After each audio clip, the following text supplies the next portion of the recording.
The point is, the way it appears at first is Keyshawn has never made this much money. He should take the money. He's ducking Devin.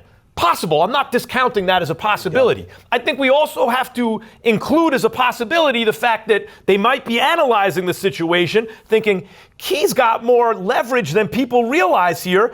We can do better than 3. I do recognize that if you're pricing yourself like that to fight him, but not other people, built into that price seems to be the recognition that that's a big risk to fight this guy. Okay, so I agree with that. But let me play devil's advocate. Is it possible someone is advising Keyshawn and saying something like, look at what Devin Haney's options are right now if he doesn't fight you? You have leverage here. No one's going to want to see the Norman rematch. He totally dominated him. And what's the alternative? I mean, look at guys like Liam Poirot, I think, Jack Catterall. Therefore, Keyshawn might be being advised he wants $5 million net. That's just a negotiating position. They're already at 3. We might be able to get to 4 or something like that. What about let me say, wow, ladies and gentlemen. Y'all heard what Max Kellerman said, right? I want y'all to go back and rewind that. Listen to it one more time. Understand what the man was saying. Because I'm about to debunk this fool. I am debunking the narrative that Max Kellerman tried to push. He said at first, I'm playing devil's advocate, to then giving many examples and similarities, situations similar to the Keyshawn Davis and Devin Haney fallout, to then finishing off the conversation with, I believe Keyshawn Davis did not duck Devin Haney. Max Kellerman said, maybe it's possible that Keyshawn Davis just flat out ducked Devin Haney. Or it's very possible, the narrative that he's trying to push, that maybe somebody advised Keyshawn Davis to make this decision. Maybe there's something else going down behind the scenes, another plan. Maybe that we don't know about, and they're advising him to do this. Bruh, I thought this take was annoying because, first of all, you gotta be delusional to not see the facts flat out right in front of you and still come up with this narrative.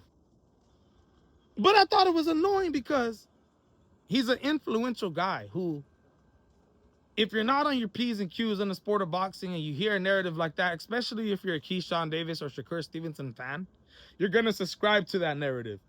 You're going to believe it and you're going to push it. Wow. It has been absolutely debunked. Bob Arum came out in a statement today reacting to the Keyshawn Davis and Devin Haney fallout. First of all, shout out to Dan Raphael on his newsletter on the app Subtract. He had an interview with Bob Arum. And Bob Arum did not hold back when it came to giving his honest opinions in the situation with Keyshawn Davis. If y'all want to see the complete reaction and the complete statement made by Bob Arum, go check out my video 2 videos ago. But I've got just a couple statements here from Bob Arum that absolutely debunk any type of narrative that there was plans going down behind the scenes, that there is plans, or that he was advised. Listen to this, bro.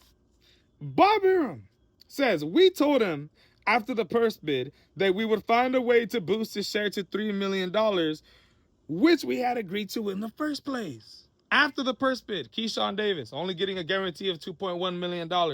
Bob Arum says, bruh, and Jay Prince, we were trying to still make the fight happen. We were still guaranteeing him the $3 million even after the purse bid.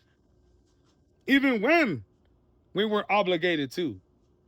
Bob Arum goes on and says, James Prince wanted Keyshawn Davis to accept the fight. He said that James Prince told him he would go back to the kid and talk to him, and we haven't heard from him since. So I'm assuming they're not interested. Then Bob Arum continues on and says, James Prince certainly wasn't against it. James Prince was not against. James Prince, Jay Prince, whatever you want to call him. He was not against Keyshawn Davis accepting the $3 million deal. Jay Prince was trying to push for this deal to happen. I mean, let's be real here. They used Keyshawn Davis as a pawn in order to steer away from a fight with Shakur Stevenson. Jay Prince made the statement, the double barrel shotgun. Jay Prince wanted Keyshawn Davis to fight Devin Haney. He knew how bad the whole little clique would look if Keyshawn Davis pulled out, bruh. Then Bob Arum continues on and says, this right here absolutely destroys it, bro. He says, Top Rank has no specific plans for Keyshawn Davis at the moment since he turned down the major fight, but will offer him a fight, but nowhere near the amount of money he would have gotten to challenge Haney. That's why I can't understand. Maybe I'm remembering things through rose-colored glasses. I don't believe fighters 10 to 15 years ago or even 5 years ago would act like this. Bro, nobody advised Keyshawn Davis to not go through with this fight. Jay Prince did not advise this guy. Top Rank, Bob Arum. There was no plans going down behind the scene. No fights being set up. Nothing. It was Keyshawn Davis who advised himself to duck Devin the Dream Haney. And Max Kellerman didn't want to believe it. Why? Because he's a smart dude. But sometimes, he knows a lot about the history of boxing, but sometimes,